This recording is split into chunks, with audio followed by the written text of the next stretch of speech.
नमस्ते बच्चों। आज हम लोग सारा आकाश के उत्तरार्ध का जो छठा अध्याय है उसका अगला भाग हम लोग करेंगे। तो यहाँ तक के पाठ में हमने जाना कि समर की नौकरी जो है उसके मित्र दिवाकर ने एक प्रेस में ठीक कर दी है, जहाँ पर उसे प्रूफ रीडिंग का काम करना है और उसे वहाँ पर 75 रुपये मिलेंगे। तो वो बहुत खुश है। वो चाहता है कि जल्द से जल्द ये खबर अपनी पत्नी प्रभा को जाकर बताए कि उसे एक 75 रुपये की नौकरी मिल गई है, जिसके साथ वो अपनी पढ़ाई भी आगे बढ़ा सकता है। और इस नौकरी को पाने के लिए उसके मित्र दिवाकर ने एक ही शर्त रखी थी कि तुम्हें अपने थर्ड ईयर की पढ़ाई की जो पढ़ाई है उसे जारी रखना है। तो वो ये करने के लिए राज़ी भी हो जाता है और वो चाहता है जल्द से जल्द अपनी पत्नी से मिले, लेकिन उसे और कुछ पैसों की ज़रूरत है, जिसे दिवाकर ने कहा है कि घर चलकर उसको दिया जाएगा। उसे दिवाकर 20 रुपये देता है, जिससे वो एक साड़ी खरीदना चाहता है। एक नहीं, 2 साड़ी खरीदना चाहता है अपनी पत्नी के लिए, क्योंकि उसकी पत्नी के पास पहनने की जो साड़ी है वो बहुत बुरी तरह से फट चुकी है। और इसी बीच दिवाकर के जो भैया हैं, शिरीष भैया, वो आ गए हैं और वो आकर बहुत सारी ज्ञान की बातें करने लगते हैं। अब आगे, अरे ये नई चीज़ तो मैंने देखी ही नहीं, उन्होंने मेरी बात अधूरी ही काट कर कहा। यह आपकी चोटी क्या हुई? यानी दिवाकर और शिरीष भाई की बातें जब उसने पिछली बार सुनी थी, तो उसके बाद उसने अपने सिर से चोटी कटवा दी थी। तो वो कटी हुई चोटी अब नहीं थी, जिसे शिरीष भाई ने देखा और इसीलिए कहा कि अब उसकी आपकी चोटी कहाँ गई। देखकर दिवाकर भी उछल पड़ा। अरे मैंने ध्यान ही नहीं दिया, यह क्या हुआ? यानी दिवाकर ने भी ध्यान नहीं दिया था कि उसके सर पे अब चोटी नहीं है। और मेरा मुंह एकदम लाल हो गया। कल जब बाल कटवाए थे तो चुटिया एकदम उड़वा दी थी। यानी कल जब उसने अपने बाल कटवाए थे तो उसने अपनी चुटिया जो है वो कटा दी। पता नहीं उसके पीछे शिरीष भाई का डर था या उसकी कोई उपयोगिता समझ में ना आने का ज्ञान। यानी उसको अब समझ में नहीं आ रहा था कि शिरीष भाई की वजह से उसने वो अपनी चोटी कटवाई थी, या इसलिए कि उस चोटी का कोई प्रयोग नहीं है या उपयोगिता नहीं है, इसलिए कटाई। लेकिन फिर इतना संकोच और झेप लगा था कि बाहर निकलने की हिम्मत ही नहीं हो रही थी, क्योंकि काफ़ी सालों से, बचपन से ही उसने अपने सिर पे चोटी बना के चोटी रखी हुई थी। तो अब उसे बहुत ही अनकंफर्टेबल लग रहा था कि उसने जो किया वो ठीक किया या गलत किया। अब वो वहाँ से बाहर भी नहीं निकल पा रहा था। हमेशा हाथ सिर पर इस तरह फेरता रहता था जैसे उड़ते हुए बालों को संवार रहा हूँ, लेकिन मैं इसे छिपाए रखना चाहता था। यानी वो हमेशा उसको छिपाए रखना चाहता था। घर वाले शोर मचाएंगे ही, बाहर वालों को पता चलेगा तो वे भी जान मुसीबत में कर देंगे। यूँ इधर मैंने चोटी के बालों में छिपाकर रखना शुरू कर दिया था। यानी उसकी जो चोटी थी उसको वो बालों के अंदर छिपाकर रखता था, इसीलिए देखने में एकदम तो कोई पता ही नहीं लगेगा। यानी कोई ध्यान से जब तक नहीं देखेगा उनको पता नहीं चलेगा कि मेरे सिर पर चोटी नहीं है। लेकिन घर वालों से कब तक छिपा रहेगा?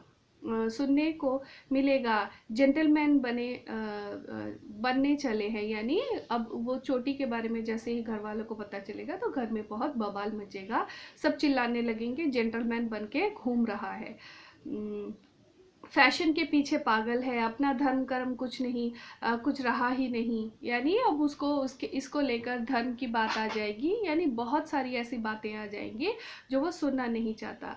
कभी लगाई नहीं, जाने कैसे लगूंगा। यानी अब पता नहीं कैसे लगेगा। बाहर निकलते ही, सड़क पर चलते ही, घर पर रहते हमेशा सचेत रहता कि शायद सब लोग जान जाएंगे कि मैंने चोटी कटवा ली है। यानी उसके सारे बॉडी का जो सेंस है वो चोटी पर आकर अटक गया था और उसे लग रहा था कि अब कोई देखेगा तो क्या कहेगा और वो उसका क्या जवाब देगा।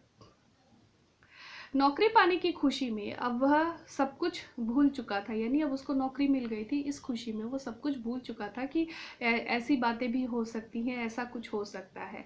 अब शिरीष भाई की बात सुनकर नए सिरे से मन में झेप उठ रहा था। अब शिरीष भाई ने जब चोटी के लिए उसे टोका था फिर से, तो उसे अचानक से याद आई, अरे ये बात भी तो हो सकती है। वो उसको फिर से बात याद आ गई थी। बस एक ही बार की बहस में सारी माला कंठी भूल बैठे। दिवाकर ने ताना मारा तो मुझे होश आया। यानी एक ही बार शिरीष भाई के साथ बैठकर मैंने बहस की थी या चर्चा की थी, तो इसी बात पर ही मैंने अपनी माला कंठी यानी गले की माला और चोटी सब भूल गया। शिरीष भाई के बारे में बोलते हुए दिवाकर ने ये ताना मारकर कहा। इतने में उसे होश आया। इधर मेरा ध्यान ही नहीं था, यानी वो इन सब बातों को सुन ही नहीं रहा था, क्योंकि उसका मन खुशी से नाच रहा था। वो अपने घर जाने के लिए खुश हो रहा था, अपनी पत्नी को अपनी खुशखबरी देने के लिए बेचैन हो रहा था। इस बार शिरीष भाई ने मेरा पक्ष लिया। जो समझ में आता है वही करते हैं। कोई तेरी तरह अड़ियल है, यानी वो शिरीष भाई ने मेरी ओर लेकर कहा कि उसको जो समझ में आता है उसने किया, तेरी तरह थोड़ी है। अच्छा हुआ सब कुछ आदमी से लगे, वरना कार्टून बने घूमते थे। दिवाकर ने अकारण ही हंसकर कहा। यानी अच्छा हुआ तुमने अपनी चोटी कटवा ली, नहीं तो कार्टून की तरह तुम घूमते रहते थे। बहुत ही अच्छा हुआ। इस समय मैं इस मनस्थिति में नहीं था कि किसी भी बात का बुरा मानता। मन हो रहा था कि जल्दी से जल्दी यह शिष्टाचार समाप्त हो और मैं प्रभा के पास पहुंचूं। खिल पड़ेगी, यानी उसको अब कुछ भी अच्छा नहीं लग रहा था। उसको एक ही चीज़ उसके मन में घूम रही थी कि वो किसी भी तरह से घर पहुँचे और प्रभा को अपनी खुशखबरी सुनाए। इस बार सिगरेट जलाकर शिरीष भाई ने विषय बदल दिया। यानी अब जो है वो जो चोटी वाली बात थी, वो सारी बात को अब शिरीष भाई ने टॉपिक को चेंज करते हुए सिगरेट जलाए और उसकी टॉपिक को उन्होंने चेंज किया। और वो कहने लगे कि हाँ, तो आपने बताया नहीं भारतीय संस्कृति की श्रेष्ठता, सर्वश्रेष्ठ चीज़ क्या है। यानी भारतीय संस्कृति में ऐसा क्या है जो सर्वश्रेष्ठ है। विषय बदलने से मुझे कुछ चैन की सांस मिली। यानी सब लोग अब चोटी चोटी लेकर पड़े हुए थे, इस बात को छोड़कर दूसरी बात में ये लोग गए, तो उनमें मुझे कुछ चैन मिला। उनकी इस बात पर मैं तब से ही सोचता रहा था, लेकिन कोई एक चीज़ मेरी समझ में नहीं आ रही थी। यानी उनकी बात को वो बहुत देर तक सोचते रहे, लेकिन उनको समझ नहीं आ रहा था कि वो क्या जवाब दे। जो कि जानता था उसे उन्हीं शब्दों में कह पाऊंगा या नहीं, यह भी विश्वास नहीं था। यानी जिस सवाल को शिरीष भाई ने पूछा था उसका जवाब मैं दे भी पाऊंगा कि नहीं, ये मेरी समझ में नहीं आया। उत्तर दिया, आत्मज्ञान और आध्यात्मिक चिंता ही मेरी समझ में है। यानी उसने कहा कि भारतीय संस्कृति क्या है, आत्मज्ञान है और आध्यात्मिक चिंतन ही मेरी समझ में है। यानी आध्यात्मिक चिंतन यानी स्पिरिचुअल जो ज्ञान है उसके बारे में, और आत्मचिंतन यानी अपने बारे में जो ज्ञान है उसको ही मैं भारतीय संस्कृति कह सकता हूँ, भारतीय संस्कृति के सर्वश्रेष्ठ गुण कह सकता हूँ। तो बात काट कर वे बोले, यानी मेरी बात पूरी भी नहीं हुई थी। समर जो बोल रहा था उसकी बात अब पूरी भी नहीं हुई थी, उसको बीच में काट कर ही वे बोले, ये भारी भारी शब्द है और इनका कोई अर्थ मेरी समझ में नहीं आ रहा है। यानी आप जो कह रहे हैं उसका अर्थ मैं नहीं समझ पा रहा हूँ। मान लीजिए आपने कोशिश करके अर्थ समझा भी दिया, तो फिर इसकी उपयोगिता या ज़रूरत मेरी समझ में नहीं आएगी। यानी अगर आपने इसको समझा भी दिया इजी वर्ड्स में, तो भी मैं ये नहीं समझ पाऊँगा कि इसकी उपयोगिता क्या है और इनकी ज़रूरत क्या है। इसीलिए अपनी बात को स्पष्ट करके मुझे बताइए। मैं अचकचा गया, फिर भी जैसे तैसे कहा, सरल शब्दों में तो शायद यही कहेंगे कि अपना और संसार का ज्ञान। यानी अगर मैं ये कहूँ कि सरल शब्दों में कहूँ तो अपने बारे में अपना ज्ञान बताना और संसार का, इस पूरे ब्रह्मांड का ज्ञान ही भारतीय संस्कृति की सर्वश्रेष्ठ वस्तु है या चीज़ है। बात काट कर वे जल्दी से बोले। यानी उनको वो इस बात से भी पूरी तरह से सेटिस्फाइड नहीं थे, इसीलिए उन्होंने बात को काट कर बोला, संसार झूठा है, माया है और ब्रह्मांड का अंश है, और आपके माँ बाप, भाई बहन, पति पत्नी सब माया है, बदले में आप उनके लिए माया है। यानी उन्होंने कहा कि अगर तुम कहते हो कि आत्मज्ञान और इस अपने बारे में जानना और संसार का ज्ञान ही भारतीय संस्कृति की सर्वश्रेष्ठ चीज़ है, तो मैं ये कहूँगा कि संसार झूठा है, माया है।